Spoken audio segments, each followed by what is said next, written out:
this time the young ones can go to the classes.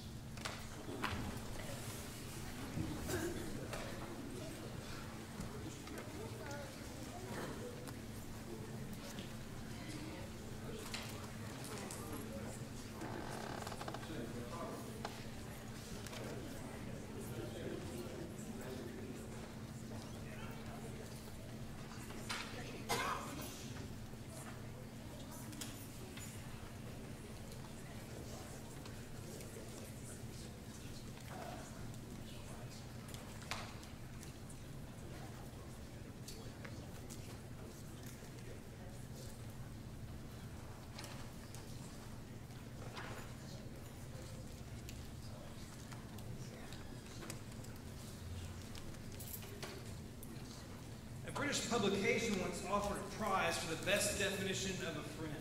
And they received thousands of answers, but the winning definition was a friend is the one who comes in when the whole world has gone out. Tonight I want us to consider friendship in some capacity when it comes to us as children of God, of us as being representatives of God in this world. And I want to emphasize that because our passage or our emphasis tonight is on this concept of drawing near to God. Drawing near. That language, that concept in Scripture makes me think of relationships, of friendships, of intimacy. And so I want to focus on friendship as an aspect of our relationship with God tonight. And I'm reminded of two men who were out hunting in Alaska when they came upon a grizzly bear across the field. It was a mother grizzly with its two cubs with her, and one of the men began to panic a little bit and felt like they needed to leave very quickly, while the other suggested that they just stay still and stay unseen to the best of their ability. And at that moment, the mother grizzly stood up on her hind legs and began sniffing the air. She could tell someone or something was around. And so the calm man knelt down to the ground and lowered his pack, reached in and pulled out a pair of tennis shoes and changed out of his boots into his tennis shoes. Meanwhile, the other guy was panicking. And about that moment, the mother grizzly spotted them and began charging after them. And the panicking man turned to his friend and said, "Why are you putting tennis shoes on? Don't you know you can't outrun a grizzly?" And the man in the tennis shoes said, "I don't have to outrun the grizzly. I just have to outrun you." Now, that's a great friend, right? You see, sometimes we view friendship as something sacrificial, something we can give up at any moment. Sometimes we have this idea of our relationships as though they can be something we dispose of when necessary. But I don't want us to think of God in that capacity. We need to understand God views us as his disciples, as friends. If you will, notice John chapter 15, verses 13 through 15 for a moment. Because in this passage, Jesus identified his disciples as friends. And in so doing, he sets up this understanding that if you're his disciple, then you are also his friend. It's John chapter 15, beginning in verse 13, that Jesus said, "Greater love has no one than this, that someone lay down his life for his friends. You are my friends if you do what I command you. No longer do I call you servants, for the servant does not know what his master is doing, but I have called you friends, for all that I have heard from my Father I have made known to you." Now, it may be difficult for us to wrap our minds around the concept that we can be called friends of Jesus. In fact, that description may even sound a little too casual or irreverent for us. But that identity is an expectation of everyone who wants to follow him, because that identity is associated with us keeping his commands. And not only that, when we journey through the New Testament, over and over again, we are instructed to draw near to God. Who is it that we tend to draw near to but the people that we want to have a deep relationship with? And so as we consider this idea of drawing near to God, I want us to consider it in the context of a friendship. See, in Hebrews chapter 4 and verse 15, the author of Hebrews says, "Let us then with confidence draw near to the throne of grace, that we may receive mercy and grace to help in time of need." There is a relationship being described there. In Hebrews chapter 7, a comparison is made between the old and the new covenant, and the conclusion is made that the new covenant is greater than the old covenant. And in chapter 7 and verse 22 of Hebrews, the author indicates that the new covenant introduced a better hope, and as a result, it is the covenant through which we draw near to God.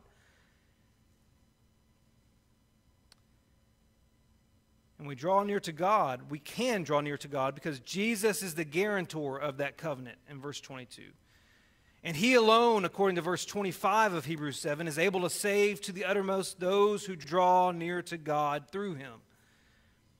In Hebrews chapter 10, the author indicates that the Mosaic law could never make perfect those who draw near through animal sacrifices in the first verse. But Christ's sacrifice could, because it was a perfect sacrifice. It wasn't animal blood. It was the blood of a perfect person. So the author tells us in Hebrews chapter 10 and verse 22 that we're told earlier that we have a great high priest over the house of God, a reference to Jesus, and that we should, in verse 22, draw near with a true heart and full assurance of faith. And then Hebrews chapter 11 and verse 6, we're told that without faith it is impossible to please God. For whoever would draw near to God must believe that he exists and that he rewards those who seek him. I mean, all these references are in Hebrews. The author of Hebrews liked to talk about drawing near to God. There is this expectation throughout his letter that we're going to pursue something closer to the one who made us, to the one who died for us. And then we have this other verse, James chapter 4 and verse 8, where we're instructed to draw near to God. And you know what James indicates? He indicates in that verse that the result of us drawing near to God is that he will draw near to you. And so we have this instruction here throughout the New Testament that we're to draw near to God. But what does that entail? What does that take? Jesus is willing to call us friends, but to receive such a designation, we have to draw near to him. So the question we have to ask is,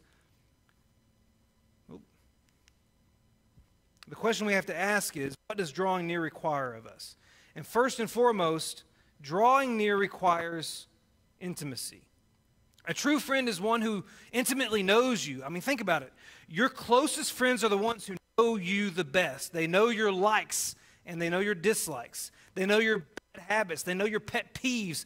They know the things that aggravate you. They know your secrets, your pains, your frustrations, your history, your past, and your hopes. They know the details about you. And here's the thing. God knows us intimately. He told Jeremiah, before I formed you in the womb, I knew you, and before you were born, I consecrated you, in Jeremiah chapter 1 and verse 5. Think about that kind of intimate knowledge. No one knows you that well. No one knows you like God knows you because he knew you before you existed in this fashion. And then there's Matthew chapter 10 and verse 30, which is such a unique passage and mind-blowing passage even when you consider it. Because Matthew chapter 10 and verse 30 indicates that God knows the number of hairs on your head. To know that minute of a detail shows you how intimately God knows you. Now, admittedly, that's easier on God with some of us than others, but it doesn't matter how many hairs are on your head. He knows that number. I continue to lose them right now, so my number keeps declining with age, but I try to make up for it with my face. So God knows you that intimately. He knows the minute detail of how many hairs are on your head. But here's the real thing. God desires for us to know him intimately too. In Colossians chapter 1 and verse 10, Paul instructs us to walk in a manner worthy of the Lord, fully pleasing to him, bearing fruit in every good work, and increasing in the knowledge of God. Now, did you catch that last phrase? Increasing in the knowledge of God. There is a scriptural expectation that our knowledge of God will grow. And if we go back to James chapter 4 and verse 8, where we're told to draw near to God and he will draw near to you, notice that according to that passage, we have to make the first move. In the drawing near capacity, James indicates that we have to move in the direction of God, and then God is going to move in the direction of us. God is always wanting to move in the direction of us, but that first step is going to belong to us. So God desires for us to know him intimately. And I want you to think about Moses for a moment.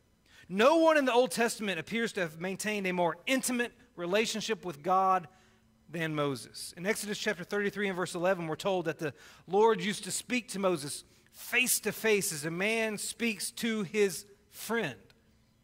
And that's a beautiful depiction of the intimacy of their relationship. A few verses later, in Exodus chapter 33 and verse 18, we have Moses asking God a question. He says, please, or making a request of God, I should say. He says, please show me your glory. In other words, Moses desired a more intimate relationship, a more intimate knowledge of God. He desired to know God more than he did already. And as this request by Moses unfolds, we see that Moses acknowledged God's intimate relationship with him. It's in Exodus chapter 33 and verse 12 that he said of God, you have said, I know you by name, and you have also found favor in my sight. And we see that Moses sought a more intimate relationship with God in verse 13 because he said, now, if I have found favor in your sight, please show me now your ways that I may know you in order to find favor in your sight. So Moses, this man who interacts with God like friends, this individual who has such a unique relationship with God, this individual who got to go up on top of Mount Sinai, this individual who would get to go into the tent, the tabernacle, and meet with God, this individual who had a relationship with God unlike anyone else, wants to know God more. If someone who knew God that intimately already desired to know God more, then shouldn't we? Shouldn't we in our fallible and our finite human capacity be constantly desiring to know God more intimately, just like Moses? Now, in order to complete Moses' request, God had to place Moses in the cleft of a rock and cover him with his hand, and his glory passed by and it allowed Moses to see his back. Now, I don't understand all of that. I don't understand how God, Spirit, has a back. I don't know what that really looks like, but I don't need to. What I need to know is that Moses wanted to know God more intimately, and guess what? God obliged. God fulfilled his request in some capacity. And here's the thing. I believe one reason that we sometimes get stuck in adolescent faith, less mature faith, is because we don't desire to know God intimately. We don't want to ask the question, show me your glory. We don't want to delve into a deep relationship with God. And the reason is because we might actually be afraid of the commitment that comes with such intimacy. See, what if we were all Moses's? What if we all sought to experience God's glory the way Moses did? We wanted to know him more intimately. I think if we all desired that, if we all sought God's glory like Moses, then this room would be packed full. And I think that our communities, whether it's in Beaufort or here in LJ, I think they would be very different. I think the respective counties, the state of Georgia, the whole Southeast would be very different if all of us really wanted to know God more intimately. I think a lot more lost souls would be saved. So we're instructed to draw near, and I believe that requires us to pursue an intimate relationship with God. And drawing near also requires investment, particularly of time. You know, a true friend is one that makes time for you even when they may not have that time to give. A true friend is the one that when things are difficult and you give them a call, they'll drop what they're doing and they're there. A true friend isn't worried about how much time they have to give to you. And I want you to think about Mary, not Jesus' mother, but Jesus' friend. You may recall Mary and Martha, that family that lived in Bethany. In Luke chapter 10, verses 38 through 42, we have a little story there about Mary and Martha. This was a family to which Jesus was intimately connected. I mean, he cried at the death of Mary and Martha's brother Lazarus. There is intimacy between them. When Jesus visited the home of Mary and Martha, we are told that Martha was distracted with much serving while Mary sat at the Lord's feet and listened to his teaching. In other words, Martha was taking care of all the preparations, constantly serving, while Mary sat at the feet of Jesus and listened to him teach. A sibling rivalry unfolds in the midst of Jesus in this story. Martha became frustrated at the fact that she received no help from her sister, and she took the issue to Jesus, asking him, Lord, do you not care that my sister has left me to serve alone? Tell her to help me. This sounds like two children going to their mom and complaining because one's doing something and the other's not. You know, this is very childish here. And when Martha tattles on her sister, she assumes that she possesses the right priorities in the situation. But that's because Martha has this mindset that doing things for God is more important than being with God in the moment. That was her priority. And Jesus responds to Martha in Luke chapter 10 and verse 41 and 42. And he says, "You are worried and troubled about many things, but one thing is needed. And Mary has chosen that good part, which will not be taken away from her." In other words, Jesus indicated that of his friends Mary and Martha, Mary made the better choice because she chose to spend time with him. Spiritually speaking, do we sometimes identify more with Martha than Mary? Do we get so caught up with the busyness of life that we forget to make time for God? I mean, it's so easy to get caught up with everything going on around us. We've got our jobs, we've got our kids that are going to school, we've got chores to take care of at home, we got tournaments and competitions and recitals and performances to attend. We've got civic organizations that we want to be a part of. We've got PTA meetings to attend. We've got to help our kids with their homework when they get home. And then we've got all the activities going on with the church. We've got all this stuff happening, and trying to fit it into 7 days is so difficult. We have a great many things that we are worried about. But there's really only one thing that's needed, and that's making time with God. I want you to think of it in this way. There are 168 hours in a week. If you attended every congregational assembly during the week, and I'm really talking about Sunday morning Bible class, Sunday morning worship, Sunday night worship, Wednesday midweek Bible study, then that would consume 4 hours of your week. That's a little more than 2% of your week. So if all you ever do for time with God is go to the congregational assemblies and you gave God 2% of your week, does God deserve more than 2% of your week? See, we need to realize that often what is most needed for us is to be still and know that He is God. We need to make deliberate time in our schedule that is for us and God.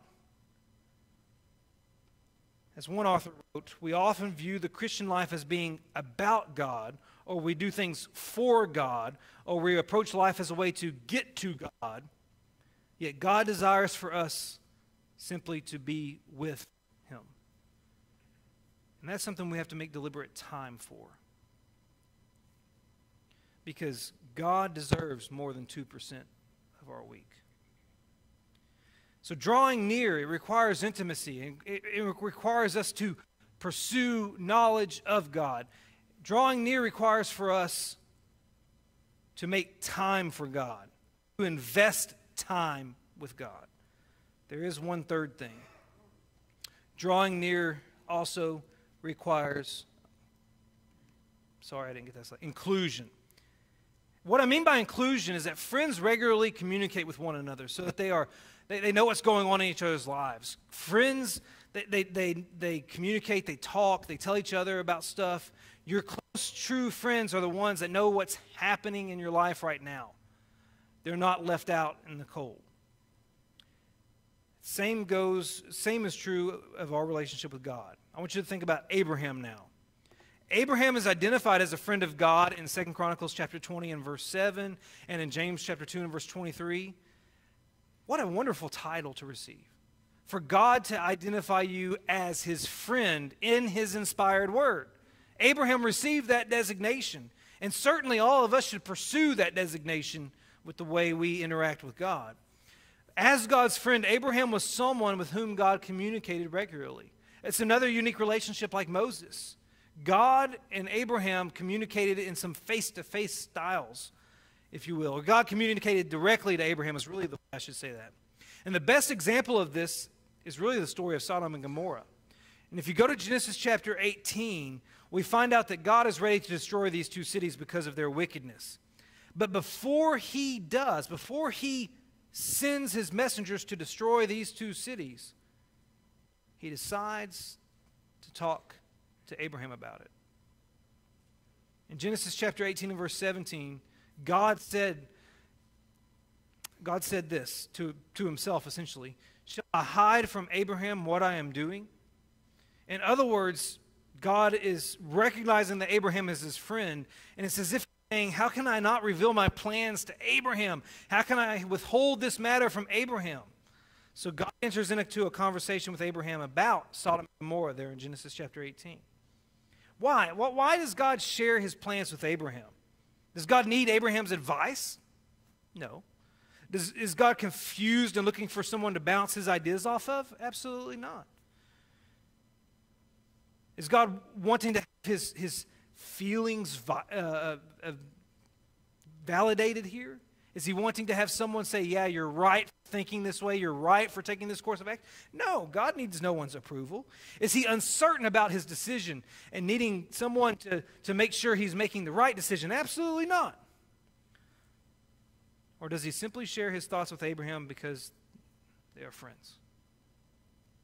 You see, a friend is someone who is included in the affairs of another, one who is in regular communication with another, one who is knowledgeable of what the other is doing. And God treats us as his friends. He has included us in his plans. He has communicated his will to us. And he allows us to know what his grand plan is throughout his word.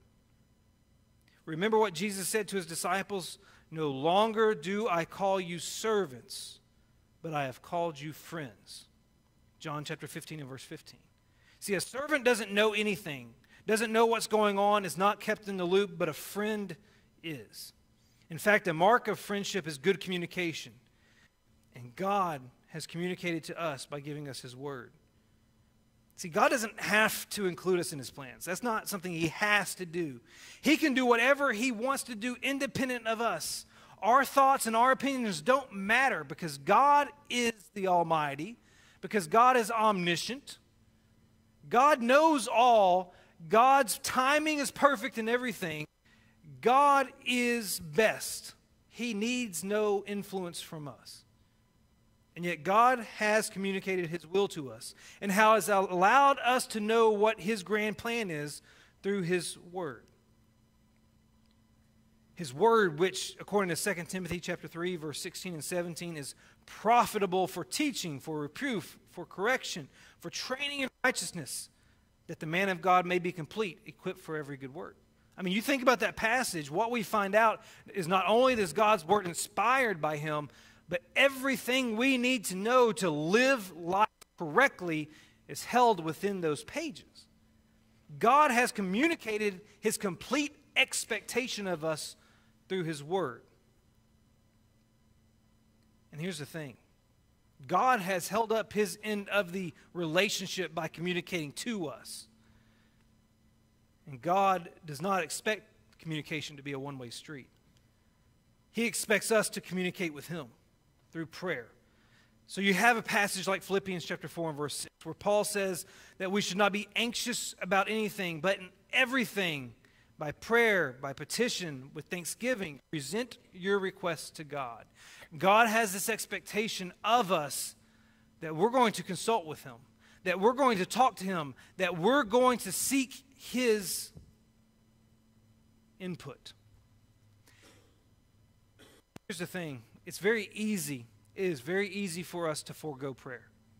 It's very easy for us to adopt a mentality that God knows everything. God already knows what I need. We're told, Jesus tells us in Matthew chapter 6 that God knows what we need before we ever ask him. So why? Why should I spend my time praying if God knows what I need? Or why should I spend my time praying because I'm not going to get a verbal yes or no from him? I'm not going to hear his direct voice responding to the requests I make. Why should I take the time to talk to him? He already knows, and I'm not going to hear anything in return that's audible. It's about relationship. How well do your friendships last? Or how strong are your friendships if you never communicate? See, one of our problems is we have these things called Facebook friends. If you have any social media, you have friends on social media, or you have followers on social media, and we have learned to develop friendships at a distance. We have access to see what they want us to know by going online, So we can limit the information we share. We can limit the knowledge that people have of us. We can make ourselves look better than we really are on an everyday basis. And we can keep our relationships at a distance if we want them to be at a distance. Social media friendships don't require intimacy, and they don't require communication, and they don't require an investment of time. You can jump on Facebook for 15 minutes a day and know what's going on in the lives of friends, and you're done. So to some degree, we're letting technology, we're letting the advancement of social media interpret what friendship really is. And we need to be careful because it will influence us on how we understand friendship with God. Because social media doesn't require you to draw near. But God expects us to draw near. And one of the key ways we draw near is by going to Him in prayer, by communicating with Him what's going on in our lives. God desires to hear from us, not to just have to know it on His own. That's why prayer is so frequently discussed throughout Scripture. And so if we're going to walk as children of light, if we're going to show Christ to the world by the way we live, then we have to draw near to God. And that means we have to unashamedly engage in an intimate relationship with Him. And we have to unashamedly invest our time with Him. And we have to unashamedly include Him in the decisions and the activities of our lives. You ever had a friend you were ashamed of? You ever had a relationship with somebody you were ashamed of? When you have a relationship with somebody that you don't want people to know about, you make sure and you're not seen with them in public. Or you make sure that there's no way you're connected to them or tied to them, or that anybody knows that you have any kind of cooperation with them. You distance yourself. See, that's what this drawing near command is all about. Making sure we don't distance ourselves. Go back to the night of Jesus' death. And what did all of His friends do? Every one of His friends abandoned Him that night. One of His friends led the group that arrested Him. Another of His friends, one of His most intimate friends, denied having any sort of relationship with Him. You see, that night that Jesus was arrested, He had no friends. They all left. Now, if you were one of the disciples that night, if you were there in the garden when He was praying, what would you have done? Would you have stayed by His side through the night? Would you have accepted the consequences that might come with being identified as one of His friends that evening? Or would you have run away and hid? Would you have denied knowing Him? In fact, when you go to the cross, when He's in His moments of death, only one of those friends is recorded as being present.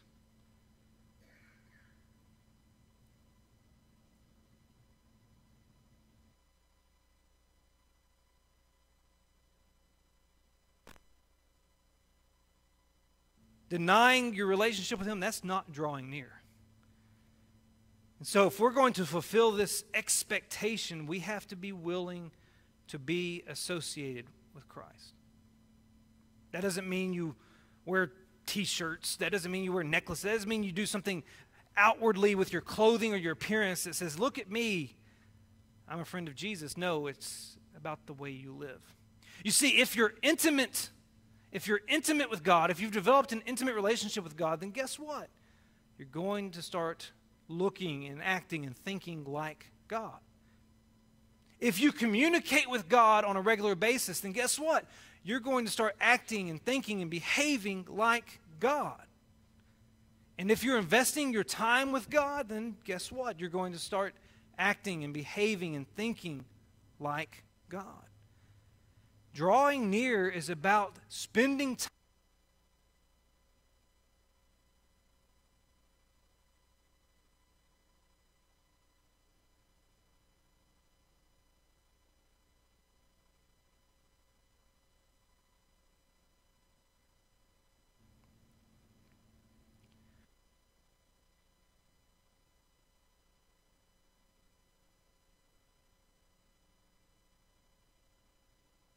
verse 16, saying, "You are the light of the world." Because Jesus himself made that statement about himself in John's gospel.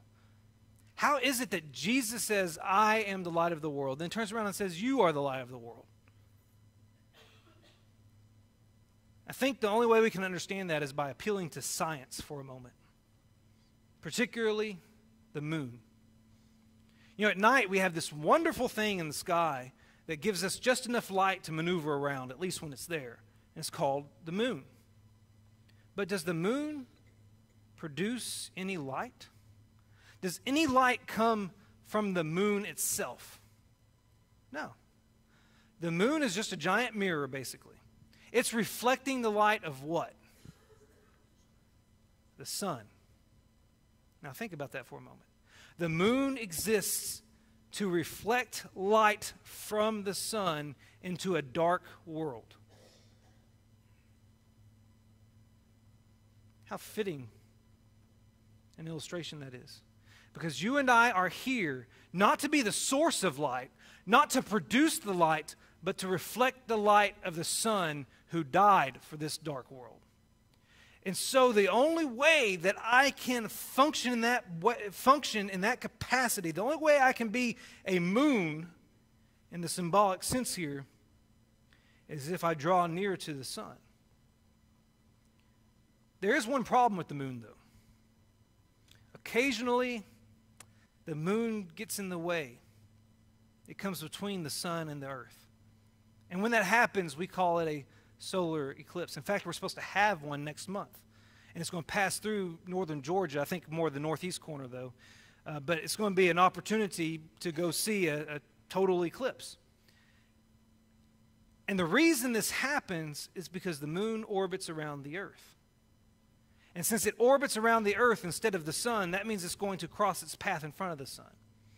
And so if we are here to reflect the sun's light to the earth, we have to make sure that our orbit isn't around the earth, but our orbit is around the sun.